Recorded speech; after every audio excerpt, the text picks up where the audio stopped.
Welcome to That Seasonaire podcast. I'm your host Gina. Stick with me as I chat to seasonaires, expats and adventurers across the world sharing their inspiring stories and interesting insights into living and working abroad.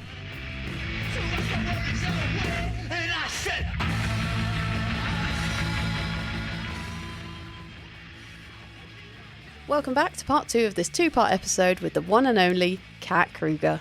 They were like, would you be comfortable snowboarding carrying a chainsaw? And I said yes, as long as it was off. Tune in as we find out what it's like to be a female head shaper in a male-dominated field, and listen right to the end of the show as we run through the questions to help you on your next adventure. Just a quick interruption to give a shout out to show supporters Palm and Pine Skincare, the award-winning sunscreen brand for the everyday athlete. Here's the show. So you said they're your first experience of split boarding. I mean, I've never done it because I'm not very good in powder. I'm not very experienced in that. But No. How did you find it? Because split boarding and kind of snowshoeing, whatever, it's all a lot harder. Yeah. It's a lot harder than your average hike on a non-snowy mountain. So how was that? I'm going to split them into two different entities because snowshoeing and splitboarding for me was quite different. Splitboarding, it's I wasn't very fast at it because it was the first time I'd done it, and it does take a bit of skill. I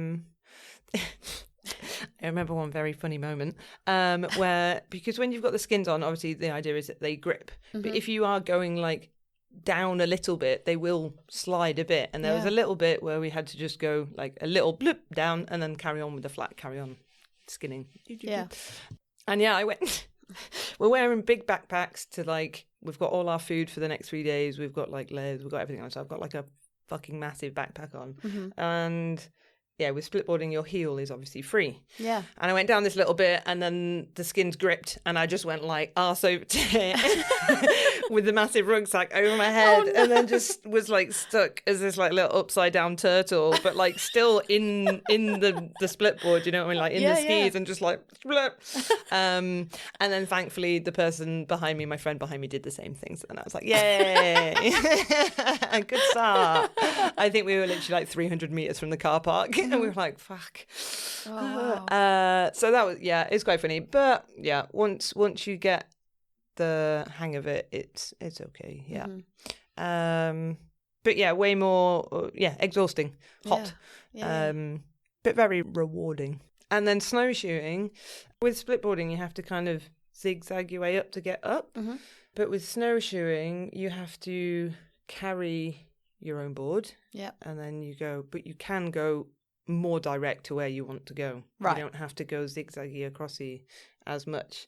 But I did find, again, on the flatter sections, when I was with people that were on skins, like skis or splitboards, that I was a lot slower. But then when it came to the going up sections, I was a lot faster on there. On the snowshoes, because you can take a more direct route. But again, you're like, it's exhausting, but it just feels so rewarding that you don't even like, I didn't really think like, oh god, what are we doing? It was like, gotta go. Awesome. No, I've never done either actually, and I've always kind of wondered about it and whether my fitness level would actually be okay to do that kind of thing, to be honest, because I like a hike, but I like a kind of smallish hike. I don't mind the incline as much, but it's the hours it takes to do it. But but I think that's the thing, is like, you wouldn't be like, I'm going to go and splitboard up Everest for my first experience. So just I would like advise going with somebody who knows the area of where you would go and can suggest like, this is a good one to start. Yeah, cool. I also haven't done a lot since, to be honest. I keep being like, oh, when you want to go, I keep being like, oh, we're going to buy a split board, and then don't, because they're really expensive. They are, aren't they? They're way more expensive than just your average snowboard. But I should just commit, really. Well, maybe next season, or maybe the end of this season, who knows? Maybe now I'm not a poor shaper. Maybe I can afford one. So another thing I wanted to ask you about Japan was, what was your accommodation situation? Did you have accommodation included with the job? Yeah. There was accommodation found and like provided, but at a cost. Yeah. So I would have to pay rent, but it was all organised for me. And you could like choose... You did mention this at the beginning. I did, very briefly. But I can delve into a bit more detail. You could choose, like, there was different bands of, like, being really close into resort, being in a room on your own, being in a room with 2 people, being in a room with 3 people, being in a house with only 10 people, being in a house with 40 people. And obviously, there's certain aspects that would make it cheaper. Yeah. I think I went close to the end of the cheapest option because I was like, meh. Yeah. So I lived in Kutchan, which was the town close by, but there was like a worker bus that ran from 6 a.m. until midnight type thing. Right, so cool, yeah. It was transport-wise very accessible and easy, so there was no stress with that. And then, in the house, I think there was around 30 people. Okay. And in my room, I lived with 2 lovely ladies, but the room was like single bed, about 2 feet, bunk beds, and then about like 3 feet in them. So it was like a T shape of carpet in this little room. And I had the top bunk. Oh, wow. Yeah. It was fine. It was all right. Yeah, nice. Cool. Yeah. Anything else that you want to say about Japan? Anything else that we've missed? I did find it quite funny that the season I was there, the locals or the people that had lived there for longer than I had were like, oh, snow's not that good this year. And I was like, what? This is not that good. Because to me, I was like, oh my God, this is awesome. Yeah. But, yeah. Well, how much snow are we talking here? Oh, I don't know. Roughly. Like guess. I'd never understood prior to that the term bottomless powder, where you put in a turn and it's just more powder. So I think that's the only way I can describe it, really. Yeah. I'm not very good at judging distance. Me neither. Or depth. No. Or width. Or length. Should we have another question? Yeah. All right. So we'll have another question from one of your friends, Dominic Moss. Yes. You know Dominic? Yes. Well, he asks. Yeah. Are you still doing your cold plunges? Oh, no. Shame on me. But tell us about that, because you have recently just done a cold plunge challenge. So here is your chance to get a bit more money and promote it a bit.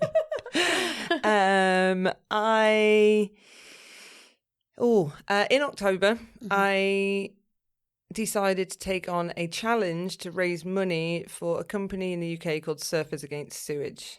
And they basically are a charity that are trying to improve the state of our oceans, the sea. I believe predominantly around the UK, but in general. And because the pollution situation, like the sewage that gets pumped out into the sea around the UK is, if you guys look into it, it's bad. And my mum had done the challenge the year before. Oh, cool. And I was like, and she turned 70 this year, so I was like, I should do that. I'm going to do a thing. For every day of October last year, February, January. Are we in January now? We're still in January. Yeah, but mind blown. Last year, every day of October, I took a cold water plunge in a natural outdoor water environment around Meerhofen or the valley, or sometimes a little bit further out. Yeah. Which is glacier water. Yes, it's very cold. I couldn't have done it without my little wetsuit booties, honestly, because the feet, it's savage. And the pain in your feeties is what would have made me not be able to commit to it. And the first few dips that I did were like, take your breath away. Yeah. Oh God, can't do this type thing. Yeah. But then after the first few, that kind of just disappears. And then it became a lot easier. And is it something you had done before this at all, or not directly? Like, John and Stu had inspired me often when we lived together to take cold baths. And so I'd done that a bit. Shout out John Marion, by the way. Thank you. And Stu, we miss but he's already been. Hope you're all right, Stu. Yeah. And I mean, coming from the Lake District and being up for jumping in water and being a northerner.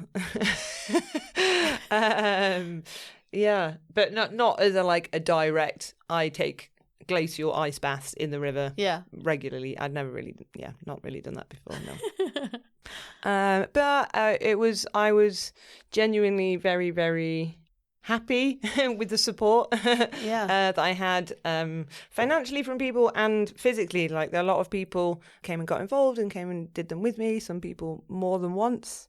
Almost got you in. You almost got me in. I didn't. And I felt so bad about that, actually. Don't feel bad at all. It's fine. I'm just a wimp. The best was Ryan. He kept putting it off and putting it off and putting it off. And he was like, I will do it. And then on the last day, he did. And we went in the river by the bridge at Hippach. Oh, yeah.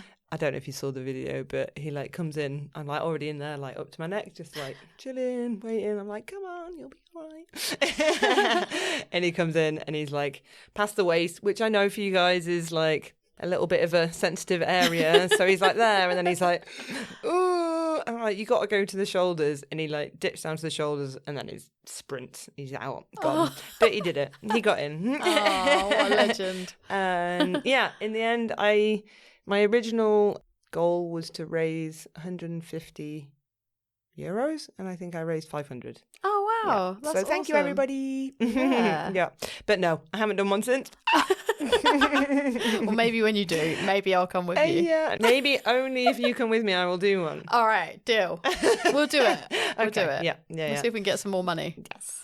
It's good if we go to the sauna first and then get in. Yeah. Yeah. It's good because I was doing that sometimes at the gym at Shape. I'd go in the sauna and then just literally jump in the river outside afterwards. Oh, yeah, and that's a good idea. Dash off home. Yeah, nice. I think people thought I was crazy because I have this surfer towely gown thing with a hood. Yeah. You know what I'm talking about. Yeah. And it's bright blue and stripy, and I'd be riding around on my bike in little wetsuit boots and this towelly and a beanie and little gloves and just cycling back home all wet, and people in the street are just what is she doing? Or what has she been doing? But anybody who's listening, that's what I was doing. If you saw me, I'm not mad. Promise. Well done for that. That's awesome. Yeah. And you managed. Sorry, Dom, not done one since. Not done one since. No. Fair play, though. I think you've done your time. Yeah. Yeah, you've done enough. It's bloody cold. Right. So, where were we? We were in Japan. Mm.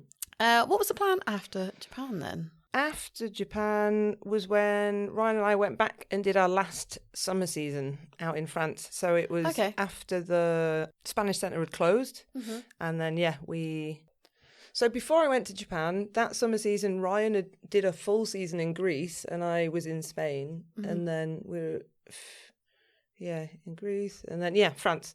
We went back and did our last summer sailing windsurfing season out in France. Ah, okay. Yeah. Cool. Yeah. And then that was really fun, actually. Yeah. We had all our we managed to buy a bunch of windsurfing kits, so we managed to do quite a bit of free time windsurfing. It was nice. Yeah. Excellent. Yeah. What happened after that?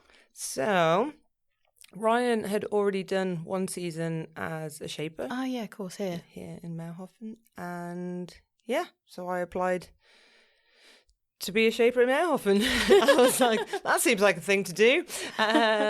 He came back absolutely raving about it, about the place, about the job. And I've all throughout my summer seasonal work, I've very much enjoyed having a job which had me outside in the outdoors, being active, being involved with the activity that I like doing. And Ryan and I both came to Meerhofen. I got a job as my first season as shaper. It'd be his second season as shaper. That's interesting. That's the beginning of Meerhofen for us. Yeah. So, had you ever done any shaping before? Nope. What do you think it was that got you that job then? Just the experience of having done several seasons and... The company, Q Parks, that employ the people to work here at Penken Park. Yeah. Their business... not modules, not a word. I don't know. They're it's called Shape Academy, basically. Yeah. And they employ people and develop people and bring them into the environment of the shaping world. And teach them and put them in jobs to do that. So I don't think to get a job to work in a park, you necessarily need to have direct shaping experience. Yeah. Point proven, because neither Ryan nor I did.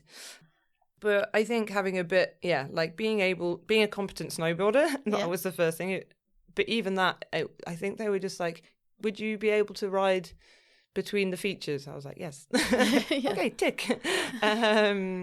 And what was some of the other questions? Yeah, they were like, would you be comfortable snowboarding carrying a chainsaw? And I said yes, as long as it was off.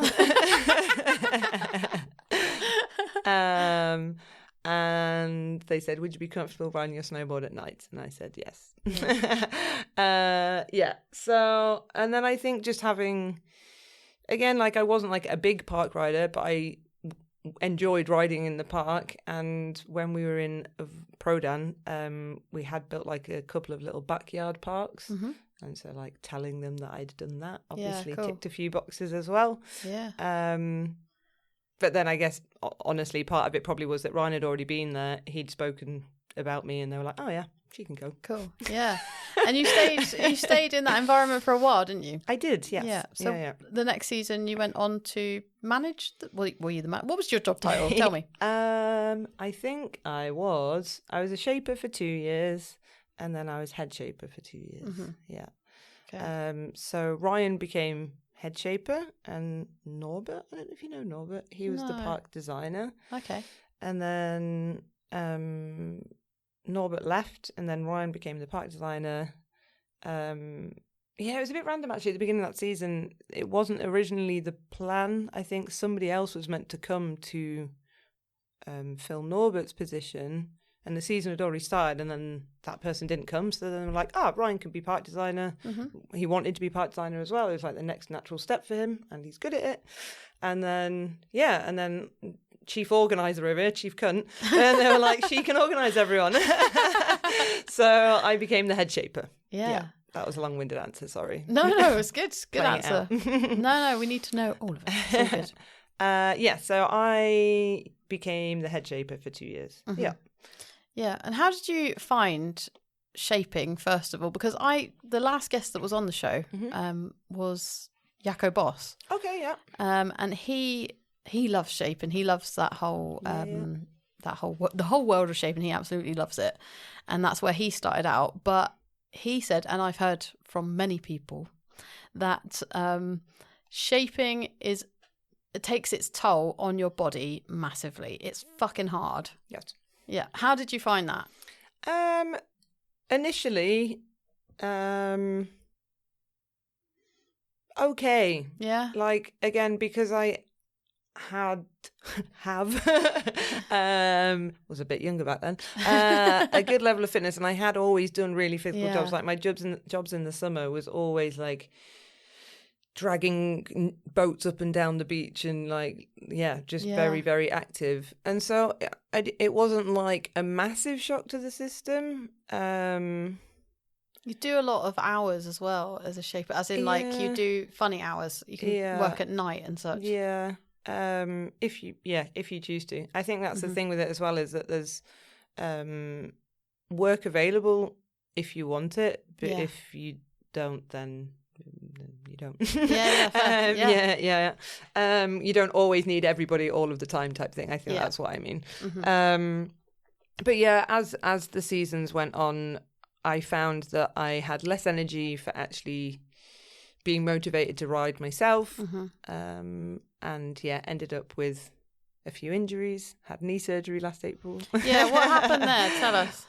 It's really boring and super lame. Oh no. My meniscus, basically, my medial meniscus in my left knee was badly deteriorated, and then and I think that was just from my lifestyle of all of the like dragging boats on sand where your like knees are getting twisted all the time, and I probably had awful posture when I was doing it as well, like not looking after myself properly. My meniscus took a lot of wear and tear, and then there was one day. That's actually a common injury in the industry anyway, isn't it? Totally, yeah. I was the pro kickers, Yep. and the flags that we stick in the tops of them. Yes. You have to run up the back of the kicker to put the flags in. And one day I was doing that and just slipped a bit and slipped down. Like, not even like a big fall. I wasn't like, oh god, I'm falling. I was just like, ooh. And then I felt it and I was like, that did not feel nice. No. I tried to work for the rest of the day, but like on that day I was more organisy than being hands-on. But then like by the end of reshaping me trying to help, I was like hobbling, rode down to the top of the Penkin barn and I was in tears. I was like, this is not okay. And yeah, I'd basically torn it. It just gave up. Yeah. It got to the point where part of it was like flapping around, so my leg would like lock.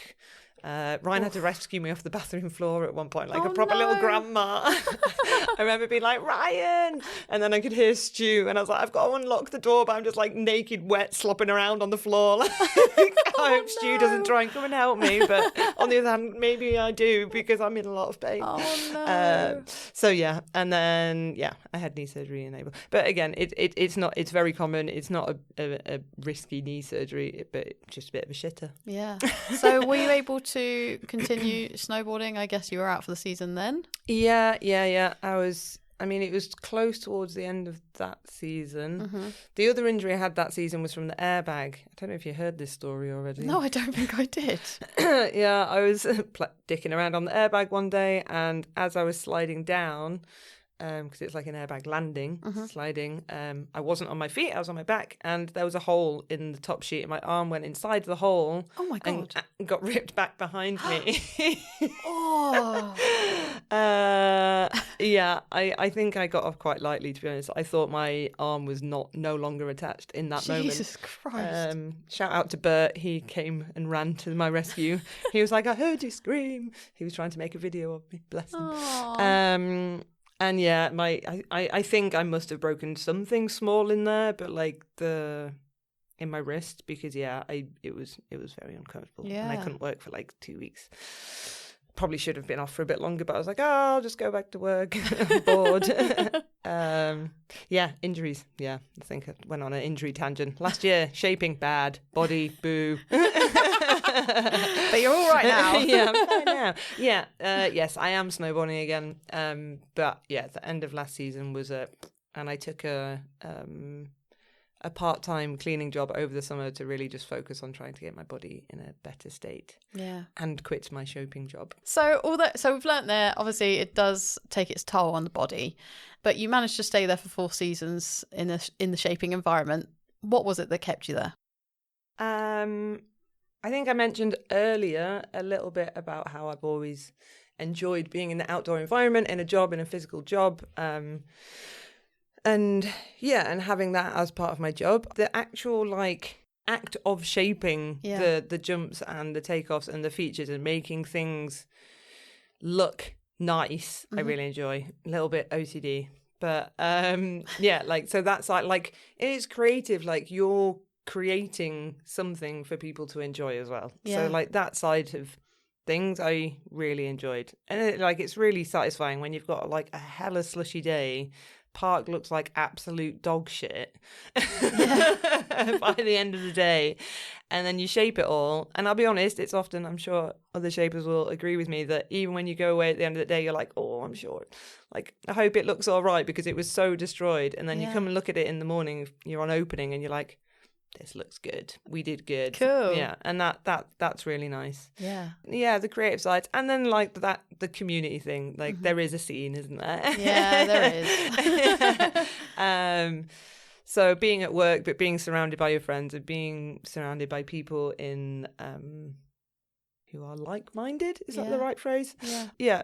My park riding did progress, but I will be honest, in the latter 2 seasons, not that much as what I would have hoped, because I did just feel like once I took on the head shaper role and got older, that I was definitely more focused and distracted with thinking about work things, and also just a bit exhausted to ride as much as I had in the earlier seasons. But that is also obviously a big perk of working in the park, that you then get to ride what you build. Yeah. So that's super cool. And how is your park ability at this stage? Oh, I have fun. That's what matters. It is what matters, actually. And I've got better at allowing myself that. That's awesome. As I've got older. Yeah. Whatever it is, it's better than mine because I don't even go up there. So you should come and play sometime. We'll go for a cold water dip after a day of riding park together. I can't ride park. This is the thing. It's like I can't ride park and I'm not very confident in powder. So I can't do that either. So I'm like, what do I do? And I guess I'm just a Jerry. And I'm owning it. I fucking love it. I love riding piste. I mean, piste is so fun sometimes. It really is. But I did go to the small park up at Penkin the other day with one of my new colleagues from Visorium. And yeah, she is a good rider, rides piste, does ride powder as well. But she was like, I really want to try. And I was like, let's go together then. Mm-hmm. And it was so fun for me to be with someone that had literally next to zero idea. Yeah. And just the pure excitement that came out of her from like hitting 2 boxes in a row. I was like, fuck yeah. She was like, fuck yeah. And it was really nice. And you should come and doing that with us sometime. I should. I know I should. And I think for me, it's just I'm absolutely petrified of getting hurt because I don't want to ruin the season. Now I've said it, I probably fucking will. Touch wood. Touch wood.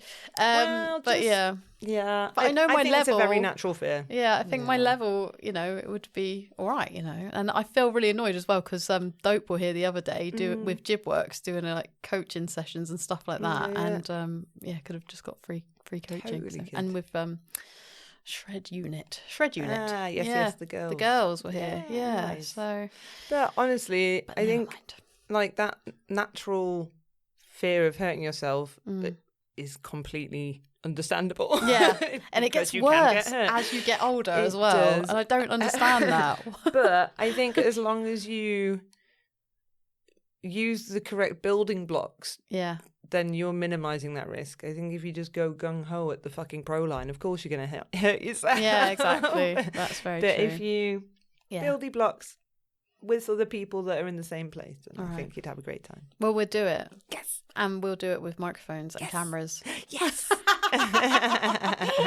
So everyone can see how shit I am. But do you know, like, I don't know, some people said I was at the gas stop the other day and someone was talking about people on the piste and calling them Jerrys. And I just thought, that's me. And I'm just going to be that. And I'm all right with it for now. Anyway, I do own it. I fucking love it. And there's nothing wrong with it.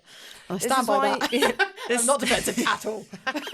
Is this why you go out early doors? Because you're like, at least then I get the piece to myself. 100%. Yeah, I go out first lifts and I go out I come home before 10, get 2 hours in, or like, I don't know, by the time you've got up there, an hour and a half. And then the ski school starts and then I'm away and I'm like, bye. See ya. Peace. Which is your favourite piece? Oh, Harakiri. Got the t-shirt. Never done it. Oh, me neither. God. Not bothered. No, not bothered at all. But yeah, my favourite is in Meyerhofen is Red 10. Classic. Nice. Because it's a nice long run. Nice. So you can lap it. It's wide. Gets the top gets the sun in the morning. I am a big fan of the Ahorn if I'm trying to get better at something. The top up there is quite wide. There's not so many people. We were up there all weekend. It's really nice. Yeah, nice. Or if there is a powder day, the Ahorn, because powder on the piste, it's the safest powder you'll get. Did you get some the other day? When we saw you after we'd been up on the first gondola, and you got the next one. Yeah. So Nicole. A little bit, but the day before we had all of it. And it was way better than that day. And I was like, oh, it's so nice. I'd never even thought about that being a thing until I can't even remember who it was that was like, we're going to go and do the first gondola of Ahorn, fresh powder. I was like, oh, it's amazing. That sounds brilliant. Yeah. Yeah, it's amazing. Normally I go up with Karen Otter. Shout out Karen, by the way, who listens to the show. And she was the one who got me onto that. So thank you very much, Karen. Nice. But in terms of other piste runs, I like going over to Egalm. So I like going up the 150 and over Raskogel and Egalm. It's amazing. But anyway, enough about me. Let's get back onto you. And where are we? I'll ask you another question from one of your friends. All right, I'm going to ask you another question now. And it's another one from Dominic. Cool. But you might not like this one, so we could cut it out. But I will ask you anyway. what was it like working for Q Parks in a male-dominated field? At times challenging. Mm-hmm. And I would sometimes feel I would put pressure on myself to, I don't even know the word to describe it, not do better, but like I would put pressure on myself to sometimes go above and beyond to do things to show that I can do it too. Yeah, like almost proving yourself. Yeah. Which wasn't necessarily because anybody had done anything. No. To make me feel like that. Yeah. Just unfortunately a little bit of, I don't know, just what we tell ourselves. Yeah. But the majority of the people that I've worked with in the shaping industry and my managers have all been very happy with the work that I've done, and I'm proud that I was a part of it. Yeah. Awesome. Cool. Right. So we're going to move on to the questions in just a second. Okay. I'm going to play you the last question from one of your friends. So next question is from our mutual friend, Ashley Franks, and it is this. So it's really funny. I already knew that Kat was coming on the show, and then I bumped into her in the gondol, and I had to pretend like I didn't know that she was coming on the show. And but it doesn't matter now. Yeah, I just want to ask Kat to describe Austria in 3 words. I would love to know her opinion. Bloody hell, Ashley. Make it hard. I said that's actually quite a hard question. 3 words. Genau. Genau. I saw. Oh my God. The first, I'm going to have to just take a little tangent, sorry. But the first, I don't know how long of living here, I heard someone saying "I saw" while we were communicating. I was like, why do they keep calling me an arsehole? but being super friendly about it, just totally. And then obviously I found out that that's not what was happening. So back to Ashley's question. Describe Austria in 3 words. Beautiful. Mm-hmm. Seasonal. Home. Oh, very good. That was good. Yeah. On the spot, that's really good, mate. Yeah. Yeah. I was talking about it with someone today about how Austria, I don't know if it's in general because I only live in Meerhofen, but we have seasons. Each season is proper. Yeah. It's nice. Yeah. Cool. That's perfect. Well, we'll move on to my questions now because we are getting on for time now. First question, what was your pandemic experience like? Where were you? Oh, heck. Yeah. We were here when everything got shut down. It was meant to be the weekend of, I feel like we were meant to be doing a thing. We were meant to be going to Absolute for the Ride for Jake Day because it was the 15th of March. Is that the... Yeah, it was. Yeah. And then that got cancelled. That got all binned off. And then, we lost the jobs, obviously, because everything closed. We had a flight to go back to the UK. That got cancelled. And then, thankfully, one of the bully drivers was driving back to Scotland. So we managed to get a ride back to the UK with him. Mm-hmm. If we had not, I really don't know what, thinking now, I don't know what on earth we'd have done. Yeah. Because the house came with the job. We couldn't fly. And everything was closed. Don't know. Yeah, thankfully, we made it back to the UK. And we made it as far as Ross-on-Wye, which is where Ryan's from. Okay. And we ended up staying, shout out to Johnny, staying and living with Ryan's best mate from childhood back at home in Ross-on-Wye. I guess it ended up being 8 months. Oh, wow. Yeah. Flipping heck. Yeah. We started by working on an asparagus picking farm. Oh, wow. Because, again, everything was in shutdown over there and it was jobs, and I'm really not good at not having a job. Mm-hmm. And it was very kind of Johnny to put us up. The plan originally was that I would then continue to the lakes, but it just never happened. Mm-hmm. I think initially because we were worried about like mixing, because back then nobody really knew exactly what was what, and my parents were a bit older and I didn't want to go to theirs and then make them sit. But anyway, so we ended up staying with Johnny, started working on an asparagus picking farm, picked asparagus for 4 weeks. Ryan quit after 3 because it's awful. No. You're literally like bent over cutting asparagus, following a tractor for 10 hours in the baking heat in the field. Me being a bit more stubborn was like, no, I'm going to stick out this. But then as soon as I didn't have Ryan there, and then honestly, I only really met one other person that spoke English on the farm. They were all from other countries. Mm-hmm. It was lonely. Yeah. So then I quit that as well. And then we both got a job at Morrison's. Ended up being in the like home delivery department. They started doing the whole home delivery thing. Mm-hmm. Ryan became a driver. I ended up being kind of like the organizer of the stuff that had been picked that was then going to the drivers to be taken out delivery. I was in like I loved it. It was in a container in the backyard of Morrison's, and I would just have my music on. I'd just be organising shit. Oh, okay, cool. Basically in my element. So when did you come back out to Marhoffen then? So we did that, until we got a part-time job on top of that, because we were like, well, we're here, we might as well make money. We worked in a bar as well in the evenings. Okay. And just tried to save some money while you couldn't really do anything. Yeah.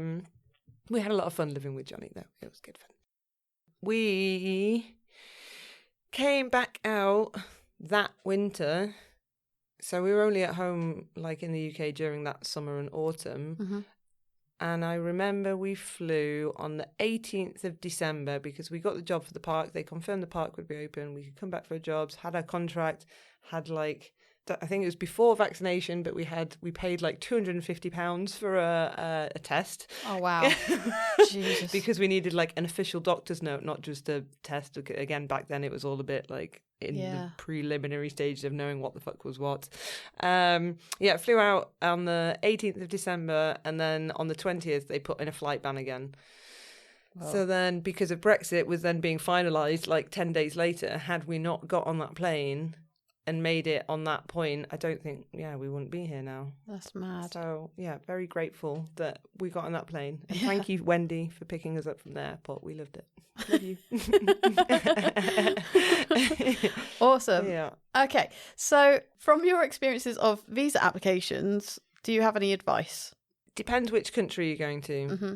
In Japan, it's the Japanese working holiday visa is the cheapest visa I ever got. Okay. It was like £21. But you had to do the most work. You had to like write an itinerary of your plan of what you wanted to do while you were there for the year. I've heard this actually. Write about your reasons for wanting to be there. My advice for that would just be, if you're planning to go for a month, don't say that because they won't give you the visa. Just make up an itinerary for at least 6 months. Yeah. Okay. Yeah. From what I remember, New Zealand was pretty straightforward. The same with Australia. We had visas to go to Australia, but then Corona fucked that. That's what we ended up in the UK. And then it was the last year that I could get it because I was too old. If someone was planning to do only one season, where would you recommend them to go and why? Come to Meierhofen, because then you get to ride Piste with Gina and park with me. There we go. Best and worst job and why? Yeah, asparagus picking was brutal. Like, people that were working there, like, had come from other countries because they're making much better money, but they're literally necking painkillers to just get through the day. And it's a bit sad. But that was... It was bad. I remember one day I looked at how many steps that I'd done. My phone told me how many steps I'd done. And when you're picking asparagus, you're basically like doing a squat or doing a lunge every second step. I figured out that I did like 7,000 lunges and squats in one day. Oh my God. Wow. It was mental. Yeah. So worst. Best. I mean, my job in Japan was pretty good because it was so chill and gave me so much riding time. Mm-hmm. And it wasn't exhausting, so my riding time was like primo riding time and my body wasn't tired. Yeah. We'll just go with that one. But the majority of all of my other jobs in my life, I have quite also enjoyed. Yeah, good. That's awesome. Yeah. What do you prefer, winter or summer seasons? Ooh. think someone's asked me that before. With summer season, do you mean like being on the ocean and like doing the summer season-y stuff that I used to do? Yeah. I mean, I've chosen, haven't I? Because I'm not doing that anymore. Yeah. So winters. Yeah. You look sad. Because I miss the ocean and I do miss it. Yeah. I like both. I want both. Well, luckily you can still go and do it. Yeah. Best of both worlds. Yeah. There's a few lakes around. There is, It's not but the wind's same. just not the same. No. No. We've been to Lake Garda a couple of times, but yeah. Where was your favourite season and why? I think New Zealand I really enjoyed because it was mine and Ryan's first winter season together. Cool. And it was his first season. I'd only done the one season in teen. And I think exploring that environment together was really nice. Yeah. Where's your favourite place to snowboard? Surely it's Japan. Well, yeah, I was like, does she mean here? Like my favourite piece? No. People have gone to great detail before, actually, but I generally mean, like... Japan was unreal. Yeah. It was just, it's just its own thing. Yeah. In your opinion, what's the best thing about season life or being a seasonaire in general? The people. Mm-hmm. Yeah, like meeting people that are... Yeah, I used the word like-minded earlier. I'm going to use it again. Yeah, just meeting like-minded people and different people from all over the world, but all coming together to do a similar or the same thing. I think there's something quite special about that. Yeah, awesome. Absolutely. Can you tell us about a challenge or difficulty you faced during your seasonaire journey and what did you learn from it? One of the reasons why I have taken on a new job that's a permanent job was the challenge of having to find a new job every 6 months. Mm-hmm. Even if sometimes I would go back to the same summer job after 6 months or whatever, but there's still like effort involved in even going back to an old job. Do you know what I mean? Yeah. And then so in the situation that you're not going back to an old job and you are genuinely just having to search for a totally new job and you're in a new environment, might not be able to speak all the languages and you still need to support yourself. I think what I've learned is to do your best to have backup money to cover those periods. What's one thing you wish you had known before going on your first season? How to snowboard. Yeah, actually, facts. That's a good one. Yeah. That is good. Let's just stick with that. I love it. Are there any opportunities or unlikely experiences that stand out to you that you wouldn't have had if you hadn't have gone on your first season or hadn't have left your home country in the first place? Yeah, I mean, like all of everything that I did in my summer seasons with gaining many skills and qualifications in the water sports industry, I don't feel like if I hadn't have chosen on that first season to go and work in a kitchen, which is kind of ironic that I went and worked for the company in the kitchen and then became like chief instructor activity person. Yeah, I don't think I would have had that in anywhere near the same way. Yeah. Throughout all your travels, which place feels most like home to you? For a long time, I would say La Fosca, which was where I lived for like 8 summers in Spain. Yeah. All my Spanish friends are going to be like, it's Catalonia, it's not Spain. Sorry. But definitely now Meyerhofen. Like, it's where me and Ryan have made our home. And I feel like my friends and my family here, and yeah, Meyerhofen is home now. Yeah, nice. Yeah. When you're away, what's the thing you miss most about your home country? I should probably say my family, shouldn't I? We've had all kinds of answers, as you can imagine.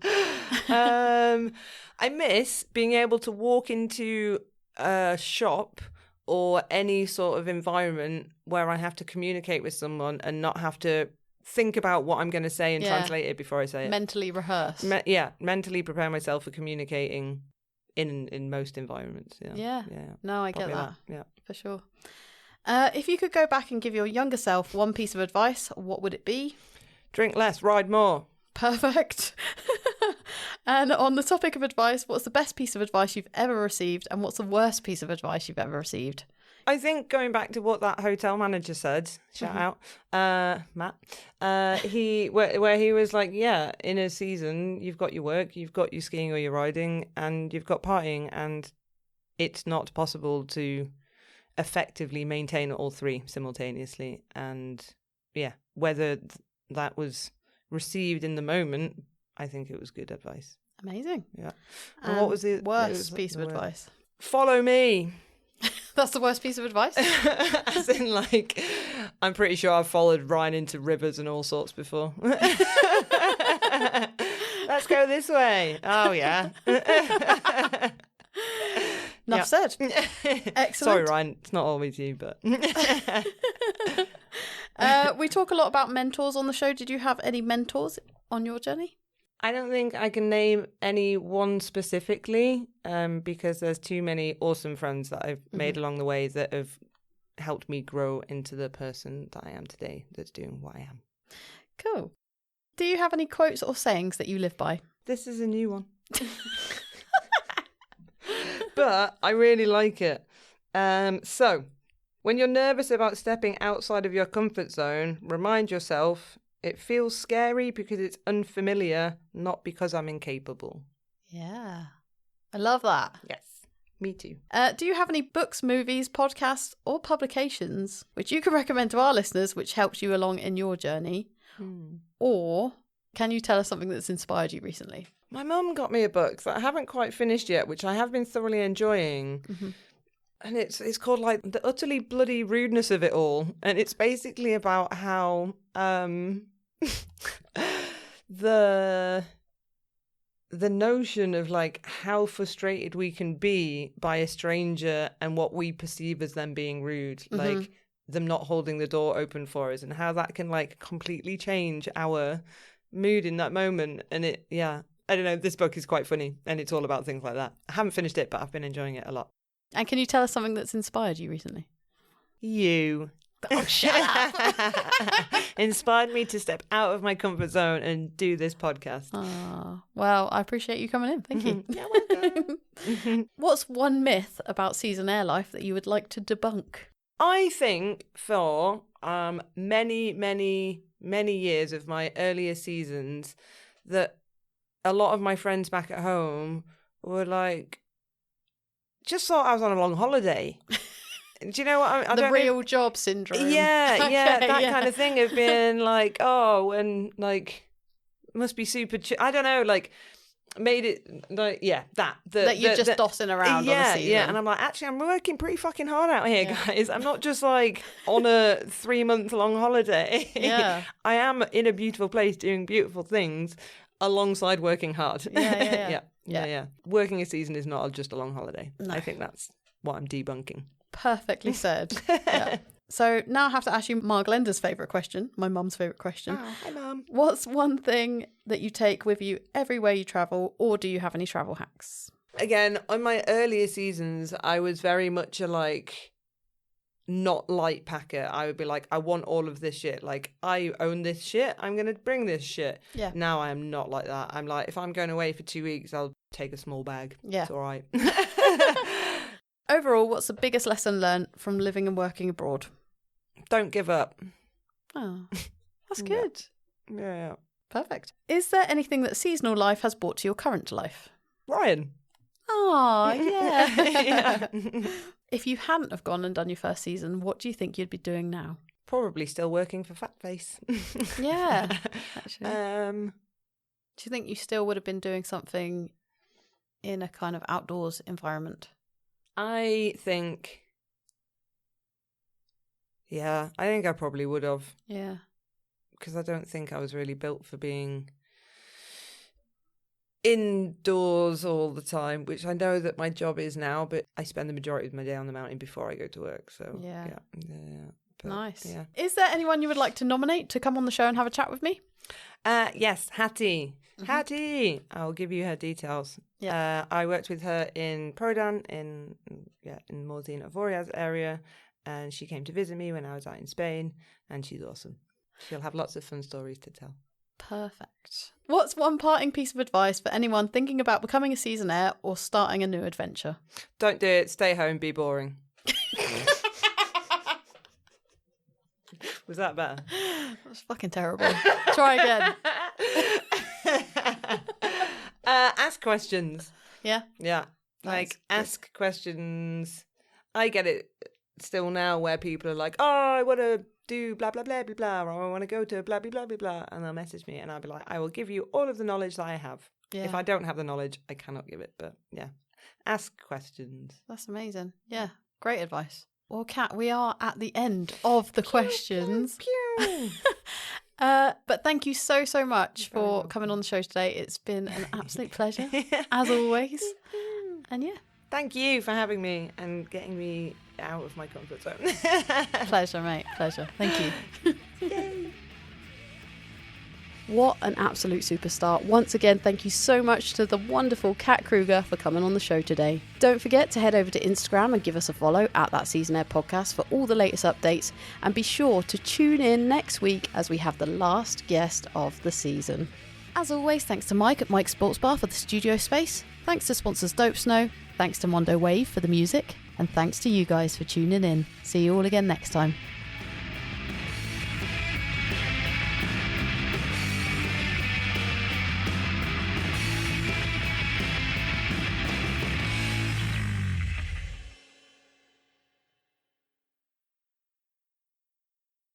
Yeah, I'm like Game Master / Game Master. How fucking cool is that title? The Game Master. Oh, Game Meisterin, because we're in Austria. Doing groups? That sounds weird. Like I'm in some sort of gangbang. I don't know. Doing...